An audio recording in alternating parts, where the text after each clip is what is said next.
Il y a un instant dans le voyage des flammes jumelles que personne ne vous prépare à affronter. C'est quand l'énergie féminine, après des mois ou des années à porter seule le fardeau de la connexion, à supplier pour une reconnaissance, à traquer les signes de réciprocité, finit par s'épuiser. Ce n'est pas une fatigue ordinaire, celle qui s'efface après une nuit de repos profond. C'est une lassitude de l'âme, née d'une réalisation abyssale. Vous trahissez votre propre essence en mendiant un amour auprès de quelqu'un qui devrait vous reconnaître instinctivement comme un écho primordial. C'est là que le divin féminin s'éveille à sa puissance véritable. Si vous regardez cette vidéo sur les élus de l'amour, c'est que vous êtes arrivé au tournant le plus crucial de votre odyssée spirituelle. Aujourd'hui, je vais vous révéler pourquoi l'épuisement du divin féminin n'est pas une défaite, mais la phase ultime, l'éveil incandescent. Car la décision d'arrêter de poursuite est la seule stratégie qui puisse véritablement fonctionner dans une connexion de flammes jumelles. Et surtout, je vais vous apprendre à discerner si vous opérez depuis le manque ou l'abondance. Car cette distinction détermine tout, comme un pivot cosmique qui oriente le destin. Et si vous restez jusqu'au bout, vous découvrirez le secret que Jung a gardé sur la véritable fonction des flammes jumelles. Carl Jung a consacré une grande partie de son œuvre à tenter de percer les dynamiques énergétiques entre le féminin et le masculin, non seulement entre des individus distincts, mais au sein même du psychisme de chacun. À travers des observations cliniques minutieuses et une étude approfondie de l'alchimie et des mystères anciens, il est parvenu à une conclusion qui contredit tout ce que la culture moderne nous inculque sur les relations. Le féminin est le principe créateur actif, et le masculin est le principe réactif, répondant. La société patriarcale nous a conditionnés à croire que le masculin est actif et le féminin passif, que les hommes poursuivent et les femmes attendent, que prendre l'initiative est une fonction masculine et être réceptif une fonction féminine. Mais Jung a découvert exactement l'inverse en ce qui concerne les dynamiques énergétiques profondes de l'âme. Le principe féminin, selon les études jungiennes sur l'anima et l'animus, est comme un champ magnétique qui définit ce qui est possible ou impossible dans la réalité. C'est comme la terre qui choisit quelles graines elle permettra de germer en son sein. La terre ne court pas après les graines en les suppliant de la fertiliser. Elle offre simplement ou refuse les conditions idéales pour que la vie s'épanouisse. Et quand elle offre ces conditions, les graines se tournent naturellement vers elle, s'y abandonnent, y trouvent l'environnement parfait pour se développer pleinement. Le principe masculin, en revanche, est comme le soleil qui brille constamment de sa vérité authentique, offrant sa lumière de manière consistante, mais toujours en réponse au champ magnétique créé par le féminin. Quand la Terre est réceptive, le soleil se déverse sur elle avec une intensité totale. Quand la Terre se ferme, le soleil continue de briller, mais son énergie se dirige vers d'autres lieux où elle trouve ouverture. Jung a observé que lorsque ces principes opèrent dans leur fonction naturelle, quand chacun est aligné sur son essence énergétique, l'attraction se produit organiquement, sans effort, sans résistance. Mais quand les rôles s'inversent, quand le féminin essaie d'être le soleil en poursuivant et que le masculin essaie d'être la terre en résistant, la dynamique devient forcée, déséquilibrée et presque toujours condamnée à l'échec ou à une codépendance malsaine. Et c'est là que des millions de personnes se perdent complètement.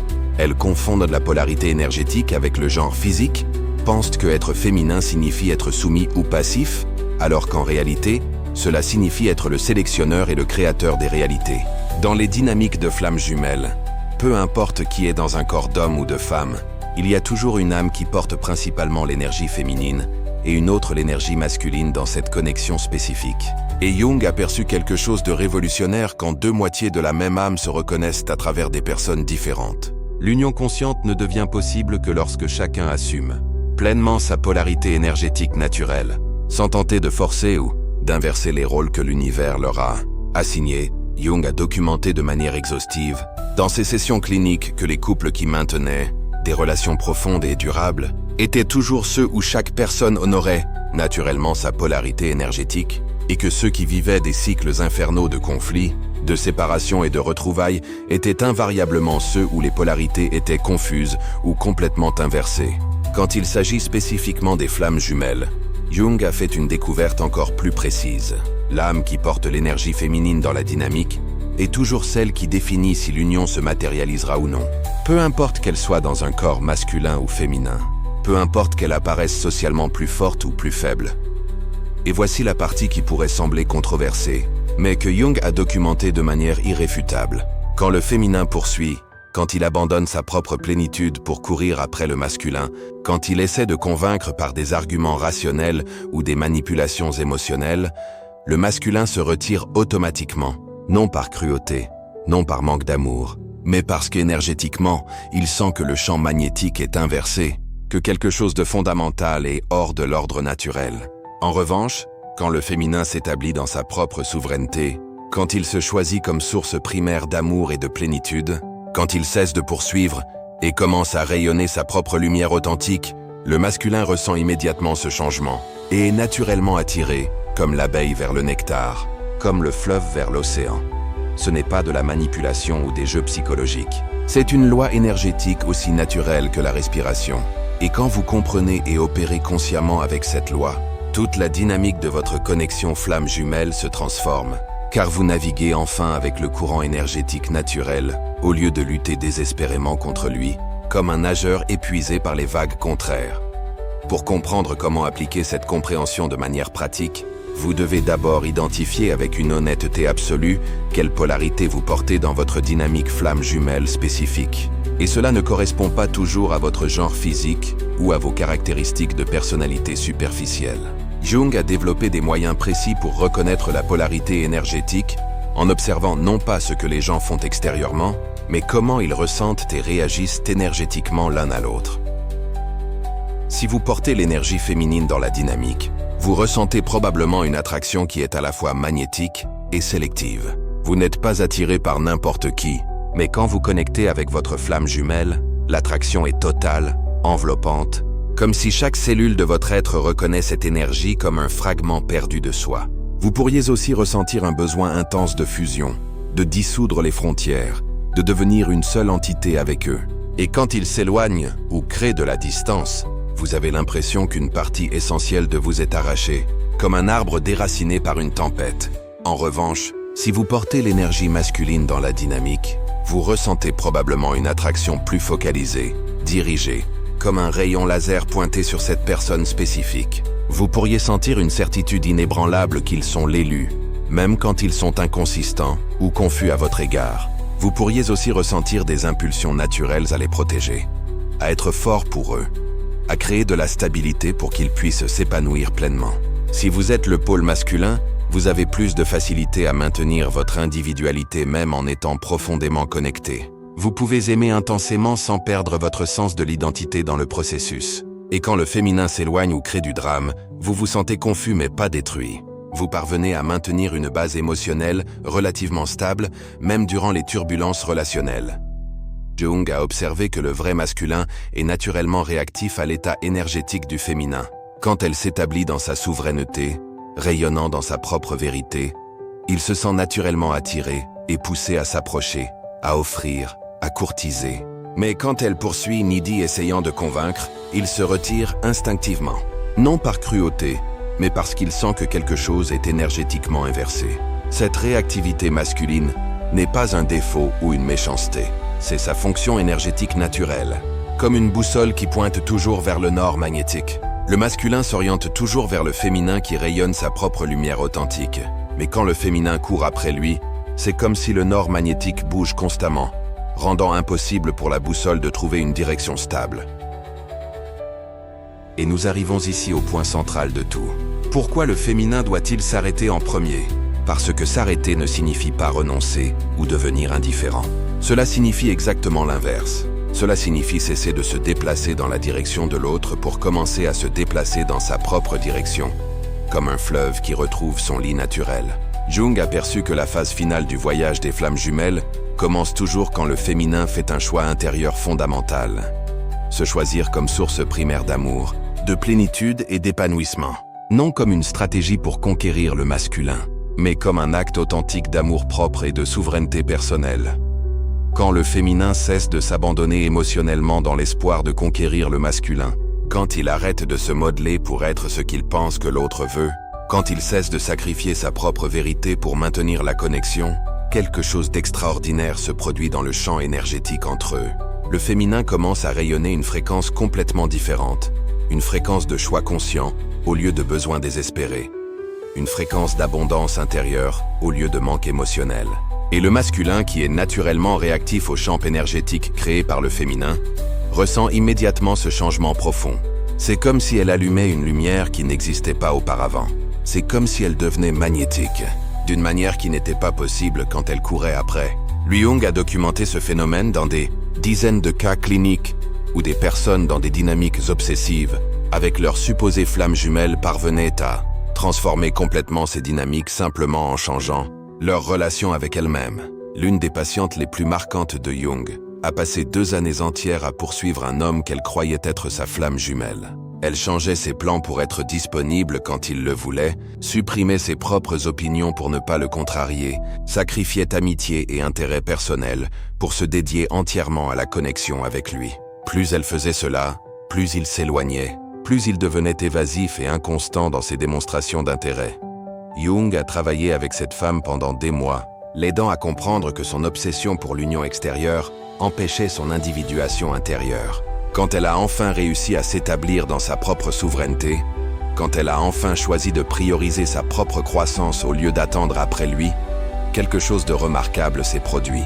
En quelques semaines, il a commencé à la chercher, à démontrer un intérêt sincère, à se comporter de manière consistante et engagée. Mais voici la partie la plus importante de l'histoire.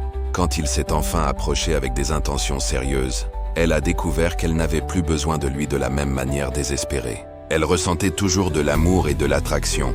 Mais maintenant, elle pouvait choisir consciemment si elle voulait être avec lui ou non, au lieu de sentir qu'elle avait besoin de lui pour se sentir complète. C'est le paradoxe central du voyage des flammes jumelles. Vous ne pouvez attirer consciemment que ce dont vous n'avez pas désespérément besoin. Vous ne pouvez magnétiser que ce que vous pouvez librement choisir de recevoir ou de rejeter. Quand vous avez besoin de quelque chose ou de quelqu'un pour vous sentir complet, vous émettez une fréquence de manque qui repousse naturellement ce que vous désirez le plus. Mais quand vous devenez complet par vous-même, quand vous vous établissez dans votre propre souveraineté émotionnelle et spirituelle, vous émettez une fréquence d'abondance qui attire naturellement des expériences et des personnes alignées avec cette fréquence élevée. Jung appelait cela le processus d'individuation, devenir un individu complet et intégré, qui ne dépend pas de facteurs externes pour se sentir entier. Et il a découvert que l'individuation est toujours le prérequis pour des relations conscientes et saines, surtout pour des relations d'âme comme les connexions de flammes jumelles. Quand le féminin s'individualise, quand il cesse de se définir par la réponse du masculin et commence à se définir par sa propre vérité intérieure, il devient automatiquement plus attractif. Non parce qu'il utilise des stratégies de séduction, mais parce qu'il rayonne une intégrité authentique. Et l'intégrité authentique est magnétique d'une manière que le besoin émotionnel ne pourra jamais l'être.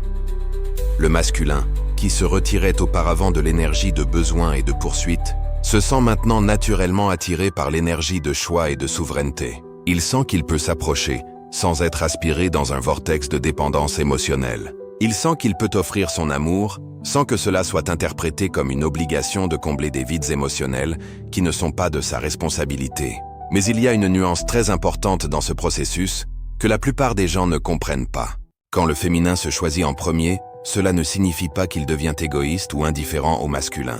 Cela signifie qu'il devient capable d'aimer de manière mature au lieu d'aimer de manière codépendante. L'amour mature est celui qui vient de l'abondance, non du manque. C'est celui qui offre des cadeaux au lieu d'exiger des dettes. C'est celui qui célèbre l'individualité de l'autre au lieu d'essayer de le modeler pour combler des besoins personnels. Et ce type d'amour n'est possible que quand vous vous aimez suffisamment pour ne pas avoir besoin des autres, pour combler des vides qui sont de votre responsabilité. Jung a observé que quand 2 personnes se relient depuis l'individuation, quand chacune est complète en elle-même et choisit consciemment de partager sa plénitude avec l'autre, elle crée ce qu'il appelait l'union des opposés. Non une fusion où les identités se dissolvent, mais une synthèse où 2 intégrités se complètent harmonieusement. Et c'est exactement le but final du voyage des flammes jumelles. Non pas trouver quelqu'un pour vous compléter, mais trouver quelqu'un qui est déjà complet comme vous, et choisir consciemment de créer quelque chose de plus grand ensemble. Comme 2 artistes talentueux qui s'unissent pour créer un chef-d'œuvre que ni l'un ni l'autre ne pourrait réaliser seul, mais qui n'est possible que parce que chacun maîtrise déjà son art individuel. Mais comment cela fonctionne-t-il exactement en pratique? Comment faire cette transition de la poursuite à la souveraineté? Comment arrêter de poursuivre sans devenir froid ou indifférent? Comment se choisir sans fermer son cœur à la connexion? Ce sont des questions pratiques que Jung a abordées à travers des techniques de travail intérieur spécifiques. Le premier pas est de développer ce que Jung appelait la fonction d'auto-observation, la capacité d'observer vos propres patterns émotionnels et comportementaux sans jugement. Vous devez commencer à remarquer quand vous opérez depuis le manque versus quand vous opérez depuis l'abondance. Le manque se manifeste par de l'urgence, par un besoin de réponse immédiate, par une tendance à interpréter le silence comme un rejet. L'abondance se manifeste par une patience naturelle, par une capacité à donner de l'espace, par une confiance que ce qui est vrai trouve toujours un moyen de se manifester. Le deuxième pas est d'apprendre à distinguer entre l'amour et l'attachement. L'amour est une force expansive qui veut le meilleur pour l'autre, indépendamment de comment cela vous affecte. L'attachement est une force possessive qui veut l'autre d'une manière spécifique pour satisfaire vos besoins. Quand vous aimez vraiment, vous pouvez désirer que la personne soit heureuse même si ce n'est pas avec vous. Quand vous êtes attaché, vous ne pouvez imaginer leur bonheur que s'il vous inclut. Le troisième pas est de développer une pratique consistante de plénitude intérieure. Cela signifie créer des sources de joie, d'épanouissement et d'amour qui ne dépendent d'aucune personne spécifique.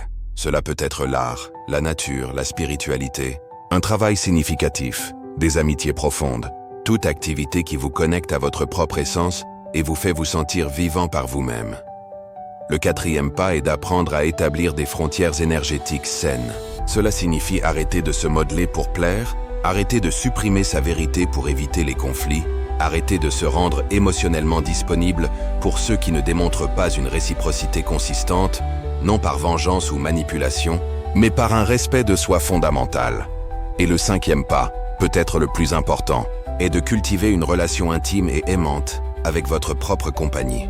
Apprendre à vous apprécier seul, à vous consoler dans les moments difficiles, à vous célébrer dans les victoires, à vous pardonner dans les erreurs. Quand vous devenez votre meilleur ami et votre compagnie la plus chère, vous cessez de chercher désespérément ces fonctions chez les autres. Jung comprenait que ce processus ne se produit pas du jour au lendemain. C'est un voyage de mois ou même d'années, selon la profondeur des patterns de codépendance que vous avez développés tout au long de la vie, mais chaque petit pas dans cette direction change votre fréquence énergétique de manière perceptible. Non seulement pour vous, mais pour toutes les personnes autour de vous. Et voici où la vraie magie opère. Quand vous vous établissez enfin dans cette souveraineté intérieure, quand vous arrêtez de poursuivre votre flamme jumelle et commencez à vivre votre propre vie pleinement, deux choses peuvent se produire. La première est qu'ils pourraient s'éveiller à ce qu'ils ont perdu et commencer à vous poursuivre avec la même intensité que vous aviez pour eux. La seconde est que vous pourriez découvrir que vous n'avez plus besoin d'eux pour vous sentir complet. Et cette découverte ouvre l'espace pour des connexions encore plus évoluées et matures. Dans les deux cas, vous gagnez. Soit vous récupérez votre flamme jumelle depuis une position de pouvoir et de plénitude, créant une fondation solide pour une relation véritablement consciente, soit vous découvrez que vous êtes capable d'attirer et de maintenir des connexions encore plus alignées avec qui vous êtes devenu à travers ce processus de croissance. Mais indépendamment du résultat extérieur, le vrai trésor est toujours intérieur. Vous récupérez votre propre âme. Vous cessez de vivre à la périphérie de la vie d'une autre personne et devenez à nouveau le protagoniste de votre propre histoire. Vous cessez de mendier des miettes d'amour et devenez une source inépuisable d'amour pour vous-même et pour le monde. Jung disait que le but final de l'existence humaine n'est pas de trouver notre autre moitié, mais de devenir entier par nous-mêmes. Les flammes jumelles, selon cette perspective, ne viennent pas pour nous compléter, mais pour nous éveiller à notre propre plénitude. La reconnaissance mutuelle sert de miroir où chaque âme peut se voir reflétée dans sa totalité. Mais le travail de devenir cette totalité est toujours individuel et non transférable. Quand le divin féminin finit par s'épuiser et décide d'arrêter de poursuivre, ce n'est pas renoncer à l'amour. C'est enfin choisir le vrai amour, en commençant par soi-même. C'est décider qu'il mérite d'être choisi par quelqu'un qui le reconnaît naturellement, non par quelqu'un qui a besoin d'être convaincu de sa valeur. C'est opter pour être magnétique par sa propre lumière, non needy par son propre manque. Et ce choix, même fait en silence au sein de son propre cœur, a le pouvoir de transformer non seulement votre vie personnelle, mais la dynamique énergétique de toutes les personnes autour de vous. Parce que quand une personne s'établit véritablement dans sa souveraineté intérieure, elle devient une inspiration vivante, que c'est possible d'aimer sans se perdre, de se connecter sans s'abandonner, de désirer sans devenir désespéré. Le divin féminin en vous est las de mendier la reconnaissance. Il est prêt à occuper sa position naturelle en tant que créateur de réalité, en tant que source d'amour, en tant que force magnétique qui attire au lieu de poursuivre. Quand vous ferez enfin ce choix, quand vous arrêterez enfin de courir après pour commencer à vous établir dans votre propre lumière, tout changera. Non parce que le monde extérieur se transformera nécessairement du jour au lendemain, mais parce que vous deviendrez quelqu'un de complètement différent. Et quand vous devenez cette personne, quand vous incarnez enfin votre souveraineté intérieure, tout ce qui est destiné pour vous trouvera son chemin naturellement. Sur les élus de l'amour, nous explorons ces mystères profonds pour illuminer vos propres chemins. Si cette vidéo a résonné en vous comme un appel à l'éveil, abonnez-vous pour ne rien manquer de nos révélations sur les flammes jumelles et l'amour divin. Laissez un commentaire. Avez-vous déjà ressenti cet épuisement du divin féminin? Partagez votre histoire. Cela pourrait être le phare pour d'autres élus en quête. Et n'oubliez pas de liker pour propager cette énergie transformative.